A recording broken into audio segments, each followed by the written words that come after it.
rok 1090. Papež Urban II.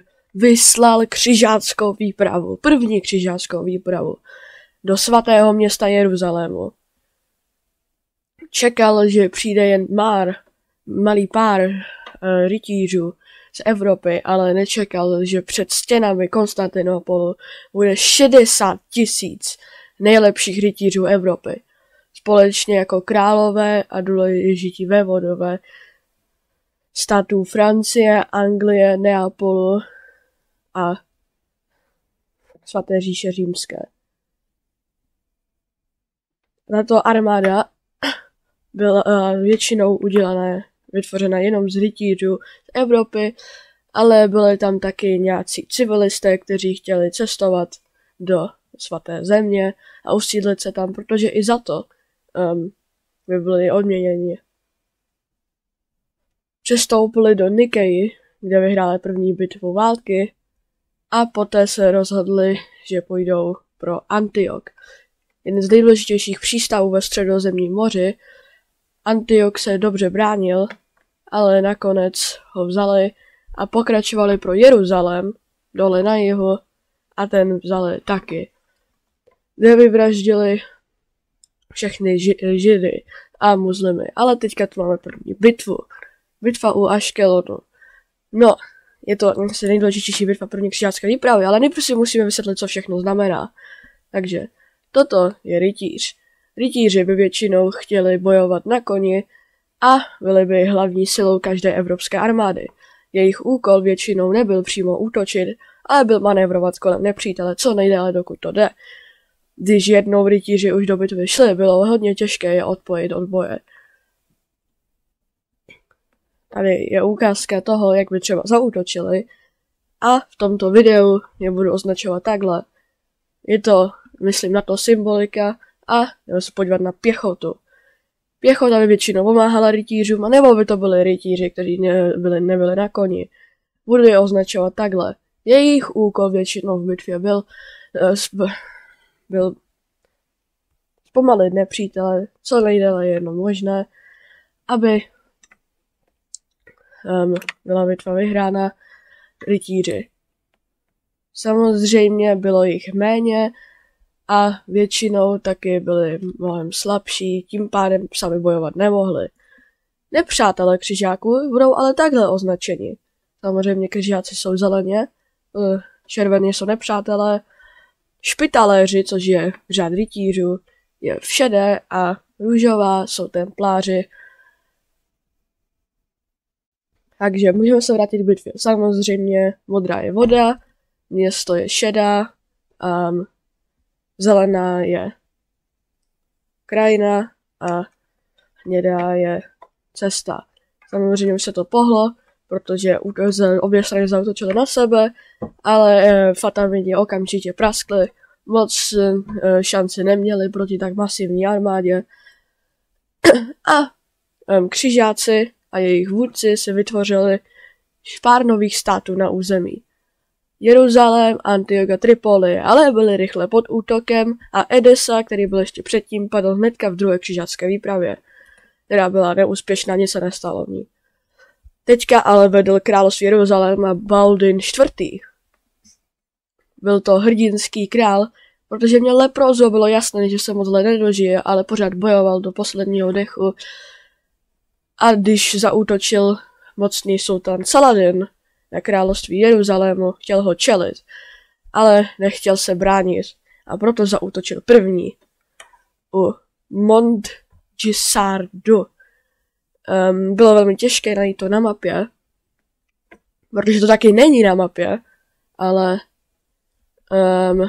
protože Saladinova armáda byla překvapena, tak zaútočil okamžitě a velmi rychle a silně, a jeho armáda nestála žádnou šanci. Jeruzalemští a templářští rytíři rozdrtili, co bylo z jeho armády, a pronásledovali vojáky z pole pryč. Saladin ale utekl sám, protože nechtěl riskovat jeho život a jeho smrt s jeho armádou.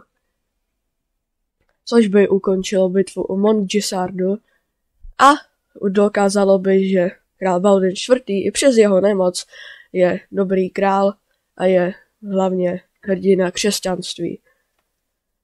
Hnedka po jeho smrti, což bylo pár roků na to, byl Jeruzalém čelen znova blízko toho bitevního pole u Hatinu. Sultán Saladin se vrátil a obklíčil armádu nového krále Guy. Jeho armáda okamžitě začala praskat z toho, kolik tam bylo šípu, ale začal jeden velmi neúspěšný protiútok. Ten protiútok byl vytvořen jenom asi 400 rytířů, neměl žádnou šanci mít úspěch, protože neměl žádné překvapení. A jeho obklíčená armáda se postupně vzdala Egypťanům. Toto v podstatě skončilo království Jeruzaléma, dokud by asi 4 roky na to nepřijel a nepřiplul král Richard z Anglie. Richard, lví srdce, jak je dneska známý, porazil Saladina v obléhání přístavu Acre a šel zase na jih po pobřeží, aby dobyl důležité přístavy Arsuf a Jaffa. Ale byl pod útokem. Z ničeho nic Saladin zaútočil, i když to čekal, tak jeho armáda byla pod těžkým útokem, ale on zadržel svoji linii a nezačal žádný útok, dokud samozřejmě jeho rytíři neprotestovali, že na něj jenom střílí a oni nic nedělají, a vyslal své rytíře dopředu. Rytíři rozdrtili egyptské linie a Egypťané začali utíkat. Toto by v podstatě ukončilo 3. křižáckou výpravu ve víře pro křižáky, ale Jeruzalém nebyl dostat zpátky. Toto je 4. křižácká výprava. Byzantská říše, která byla hodně proti Latinům a Italům, protože nabírali sílu v jejich území, tak byla napadnutá Benátkami a jako v první historii se stalo to, že byl pád Konstantinopolu, kteří Benátky vyplenili a spálili. Poté 6., 7. a 8. křižácká výprava už byla v podstatě o ničem, protože se nedosáhlo vůbec ničeho a Mongolové dělali většinu těch bitev proti Egypťanům. No ale proč křižáci nakonec selhali? Proč, když to ze začátku bylo tak úspěšné, proč to nakonec selhalo? No, křižácká strategie byla vytvořit spoustu opevnění a doufat na tom, že hodně lidí bude chtít cestovat. Proto tam byly ty křižácké odbory rytířů, kteří měli za úkol ochraňovat lidi, kteří jdou, a dávat jim takové, bych to řekl, třeba templáři by jim dávali peníze, které mají z domu, by jim dali peníze, bez toho, že by je mohli ztratit, a proto měli více mužů. Ale oni v podstatě neměli skoro žádnou armádu a proto potřebovali ty opevnění. Měli jenom asi max 20 000 vojáků za jednu válku, tím pádem nemohli se dobře bránit proti Egypťanům, kteří mohli vytvořit 60 000 vojáků za 2 měsíce. Samozřejmě proto křižáci nemohli uspět, protože jedna prohra znamenala, že prohráli úplně. A také, že